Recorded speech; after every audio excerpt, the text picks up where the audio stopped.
Hello, আসসালামু আলাইকুম। আপনারা দেখতেছেন আমরা সুন্দরবনে আছি পিকনিক খাওয়ার জন্য 31st নাইটে। এই যে দেখতে পাচ্ছেন চারপাশে জঙ্গল, এখানে বাঁশঝাড়, চারপাশে জঙ্গল আর জঙ্গল। এই যে দেখতে পাচ্ছেন এখানে কতজন লোকজন সুন্দরবনে পিকনিক আসছে।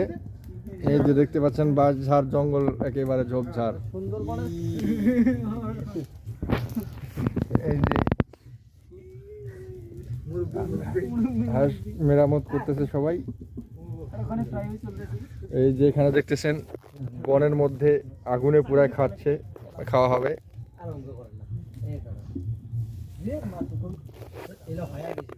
আর এই ঠান্ডার রাতে আগুনটা কি বলবো যে আমাদেরকে উষ্ণ করতেছে, এটা আরামদায়ক। এই যে দেখতে